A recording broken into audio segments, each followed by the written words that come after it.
For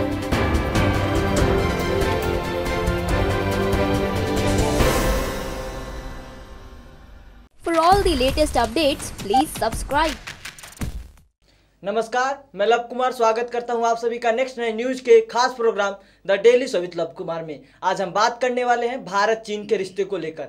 जी हां, पिछले एक महीने से भारत चीन के रिश्तों को लेकर काफ़ी तनावपूर्ण बना हुआ है। कल ही हिंद महासागर में चीनी पनडुब्बी देखे गए। इससे पहले 6 जून को सिक्किम में चीनी सैनिकों ने 2 इंडियन आर्मी के बंकरों को उड़ा दिया और हाल ही में भूटान के डोकलम में सड़क निर्माण को लेकर भारत चीन के सैनिक आमने सामने हुए हैं। उसके बाद से ये माहौल और भी तनावपूर्ण हो गया है और आज हम इसी को लेकर बात करने वाले हैं हमारे वरिष्ठ पत्रकार विनय गोयल जी से और हमारे सहयोगी काशिफ अली जी से। तो सबसे पहले मैं विनय जी से जानना चाहूँगा कि सर, ये जो माहौल बना रहा है चीन कि अभी युद्ध जैसे हालात लग रहे हैं, सर आपको क्या लगता है? देखिए लव कुमार जी, चीन एशिया में सबसे बड़ा कंट्री माना जाता है, माना किया जाता है और शक्तिशाली भी है। साथ में उसके पास सामरिक शक्ति भी बहुत है। अगर इंडिया युद्ध की बात करता है तो उसे बहुत लंबी लड़ाई लड़नी होगी और दूसरी चीज़ है कि उसकी आर्थिक और सामरिक सभी प्रकार की क्षति होगी।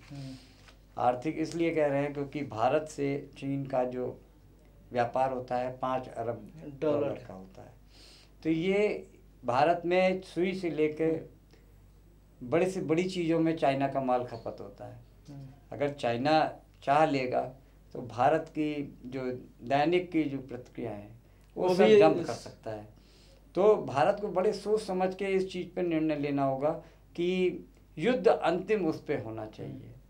युद्ध वैसे तो कभी होना ही नहीं चाहिए क्योंकि जिस किसी भी देश के बीच में युद्ध होता है तो कम से कम 25-30 साल वो पिछड़ जाता है। वो आर्थिक रूप से पिछड़ जाता है, विकास में पिछड़ जाता है। इसलिए मेरी जो निजी राय ये है कि भारत को किसी भी युद्ध से बचना चाहिए। मौके पर बातचीत से इन सब परिस्थितियों का सामना। मैं काशिफ अली जी से जानना चाहूँगा सर, ये जो डोकलम में सड़क निर्माण की बात हो रही थी उसके बाद भारत और चीनी सैनिक आपस में भिड़ गए। वित्त मंत्री का बयान, माफ़ कीजिएगा, रक्षा मंत्री का बयान आया, वित्त मंत्री भी वही हैं कि हम 1962 वाले भारत नहीं हैं। उधर से भी बयान आया कि हम भी 1962 वाले चीन नहीं हैं। तो इससे क्या लगता है, भारत एक माहौल तैयार कर रहा है युद्ध के लिए? देखिए लव जी, सबसे पहले तो बात यह है कि जो वित्त मंत्री और रक्षा मंत्री की तरफ से जो बयान आया है कि 1962 वाला भारत नहीं है, बेशक इसमें बात बिल्कुल सही है कि 1962 वाला भारत नहीं है, लेकिन ये भी देखना होगा हमें कि चीन भी 1962 वाला नहीं है, जो कि चीन गवर्नमेंट की तरफ से आया है ये बयान। और सबसे बड़ी बात यह है कि हमें अपने देश के आंतरिक माहौल को देखते हुए कोई फैसला करना है, क्योंकि हम आसपास जो पड़ोसी देश हैं इस वक्त उनसे समस्याओं से हम इस तरह 2-3 चीज़ों से बहुत ज़्यादा जूझ रहे हैं। सबसे पहली बात, हम एक आतंकवाद की समस्या से बहुत परेशान हैं। हिंदुस्तान इस टाइम आतंकवाद से सबसे ज़्यादा जूझ रहा है। पाकिस्तान हमारी एनिमी कंट्री है, सब जानते हैं कि पाकिस्तान से हमारे रिश्ते बनते और बिगड़ते रहते हैं। दूसरा, अगर हम चाइना से भी अगर इस तरह का माहौल बना लेते हैं तो हमारे लिए स्थिति बहुत खतरनाक पैदा हो सकती है, क्योंकि अभी हम लोग आर्थिक तौर पर अभी हमारे देश में कुछ ऐसे फैसले लिए गए हैं कि हमारे साथ आर्थिक चीज़ें अभी थोड़ी सी उथल पुथल चल रही है। अगर उसी बीच में अगर हमारे चाइना से संबंध कुछ बिगड़ते हैं तो ये देश के लिए सही नहीं होगा और ये देश की तरक्की में कहीं ना कहीं रोड़ा पैदा करेगा। और सबसे बड़ी बात तो ये है कि मोदी गवर्नमेंट की फॉरेन पॉलिसीज़ किस तरीके की हैं ये समझना पड़ेगा, हमें इस पर गौर करना पड़ेगा कि हमें फॉरेन पॉलिसीज़ को सही से फॉलो करना पड़ेगा, क्योंकि वो 1962 वाली जो धमकी दी गई है और वो चाइना की तरफ से फिर वही बयान कि चाइना भी बहुत मजबूत है, तो इस चीज़ को सोचना पड़ेगा और सही से बारीकी से देखना पड़ेगा। कहीं अचानक में जल्दबाजी में कोई ऐसा फैसला हो जाए जिससे कि देश को काफ़ी सालों तक नुकसान उठाना। मैं सर से जानना चाहूँगा कि सर पाकिस्तान की बात हो रही थी, भारत, चीन और पाकिस्तान का इकोनॉमिक कॉरिडोर बन रहा है जो पीओके होके गुजरेगा, उसके लेके भारत ने विरोध किया था, वहाँ से कहीं ना कहीं रिश्तों में खटास देखने को मिला। इसके पीछे आपको क्या लगता है? देखिए लव कुमार जी, जो आपने कहा पीओके से जो गुजरेगा, उसमें भारत ने सिर्फ इसी वजह से अपने आप को अलग किया क्योंकि चाइना और भी आर्थिक रूप से और भी मजबूत हो जाएगा। वो विश्व के 2/3 हिस्से में अपना आर्थिक विस्तार कर लेगा। इस तरीके से वो इतना शक्तिशाली हो जाएगा और वो कहीं ना कहीं भारत के लिए खतरा भी महसूस होगा, क्योंकि जो यहाँ पे ये अपना आप वो कर रहे हैं, अपनी सड़क बना रहे हैं, वो आपके असम के बॉर्डर से काफ़ी लगता हुआ। आपको मालूम होगा कि असम में अभी प्रधानमंत्री जी ने एक 800-900 करीब 11 किलोमीटर लंबे पुल का उद्घाटन किया। उसको खतरा हो सकता है, हमारी व्यापारिक जो क्षमताएं हैं उसको काफी प्रभावित मैं करेगा। अरुणाचल प्रदेश को लेके बात करना चाहूंगा सर। दलाई लामा के यात्रा पे भी चीन विरोध जताता रहा है कि तिब्बत वो बताता है कि हमारा क्षेत्र है, तिब्बत खुद को स्वतंत्र मानता है। दलाई लामा देखिए लव कुमार जी, दलाई लामा पहली बार सिक्किम या वहाँ नहीं गए हैं, इससे पहले भी अरुणाचल में गए हैं। लेकिन ये देखा जा रहा है कि पिछले 1 साल में 200 से ज़्यादा बार चीन ने घुसपैठ की है, और सिर्फ 45 दिन में उनने कम से कम 46 बार और ये अभी कांग्रेस के प्रवक्ता हैं अभिषेक मनु सांघवी, उनका बयान था कि पिछले 45 दिनों में 120 बार घुसपैठ हुई है, और इसी साल 240 बार घुसपैठ हुआ है। तो ये कहीं ना कहीं दर्शाता है कि हमारी सेना या मनोबल।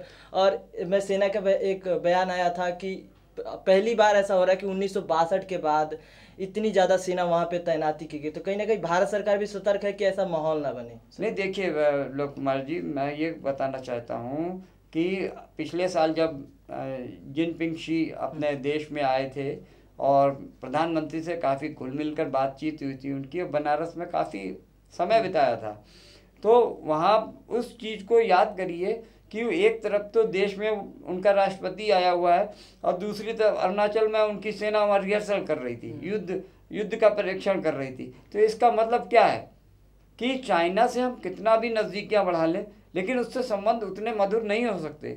एक बार को पाकिस्तान से जितनी हम लोग की कड़वाहट हो रही है, लेकिन पाकिस्तान और चीन का मुकाबला नहीं कर सकते।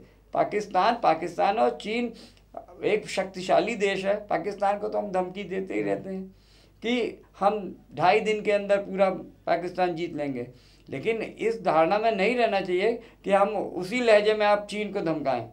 चीन अगर अपने अटैक पे आ गया तो भारत के लिए बहुत अच्छा नहीं होगा। मैं काशिफ अली जी से जानना चाहूँगा कि सर, बात होती है चीन ऐसा माहौल तैयार कर रहा है कि भारत युद्ध के माहौल में, जी सर आपको लगता है कि ऐसा वो माहौल तैयार कर रहा है? बिल्कुल, कहीं ना कहीं वो अरुणाचल प्रदेश हो गया, सिक्किम हो गया, अभी भूटान की बातें सामने आ रही है। देखिए लव जी, चीन माहौल तैयार कर रहा है या नहीं कर रहा है, इस चीज़ से पहले हमें ये देखना होगा कि चीन जो है वो इस चीज़ पे गौर कर रहा है कि हिंदुस्तान के अमेरिका के संबंध करीब हो रहे हैं।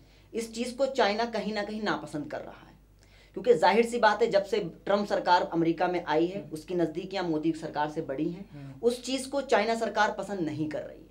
उसी चीज को लेकर ये माहौल तैयार सर, लेकिन इससे पहले भी जब 1 बेल्ट 1 रोड की बात चल रही थी तो समय मोदी ट्रम्प से मिलने नहीं गए थे, फिर भी इनके संबंध कुछ खास बेहतर नहीं थे।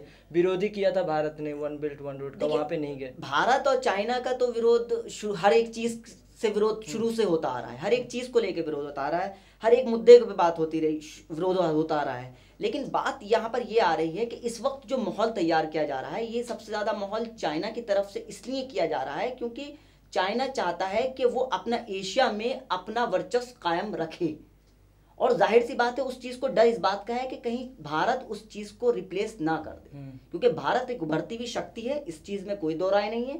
भारत एक मजबूत देश बन के उभरा है कुछ सालों में, तो उसी चीज़ को चाइना कहीं डर रहा है कि कहीं चाइना इस चीज़ को हल्के से चीज़ में नहीं लेना चाह रहा है कि कहीं हम चाइना की तरफ से कोई ढील बरती जाए और भारत जो है एशिया में और दुनिया में एक मजबूत देश बन के उभरे। तो चाइना इस चीज़ को ना पसंद करता। सर, आपको क्या लगता है कि ये कहीं ना कहीं एशिया के नेतृत्व की जब बात आती है, मोदी भी कहते हैं कि एशिया सबसे बड़ी। काशिफ जी की बात को आगे बढ़ाता हुआ कहूँगा कि देखिए विश्व में 2 शक्तियाँ हैं, एक तरफ है अमेरिका, दूसरी तरफ है चाइना।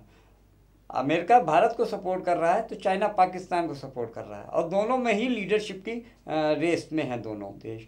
चाहते हैं वो, अमेरिका चाहता है पूरे विश्व में उसकी जो चौधरी पना चलता रहे, उसी तरीके से चाइना भी चाहता है कि हम अमेरिका से कम शक्तिशाली नहीं है और पूरे विश्व में हम लीडरशिप करेंगे। और इसी वजह से देखिए कि हर एंटी चीज जिसमें भारत का कोई भी देश एंटी होगा भारत का, तो उसको चाइना सपोर्ट करता है, इसलिए पाकिस्तान को फुल्ली सपोर्ट करता है। NSG में भारत को जाने में रोकने में चाइना का बहुत बड़ा रोल था। उसने कहा कि अगर आप भारत को NSG में सदस्य बनाएंगे तो पाकिस्तान को ही बनाना पड़ेगा। तो इन सब चीज़ों को देखते हुए तो यही लगता है कि चीन सिर्फ ये विश्व में अपने आप को नेता बनने के लिए ये सब किया जा रहा है। सर, क्या अमेरिका और भारत के रिश्ते अच्छे हैं, लेकिन चीन के भी रिश्ते अमेरिका से ज़्यादा खराब नहीं, उनके भी रिश्ते अच्छे ही हैं, कुछ हद तक सही हैं।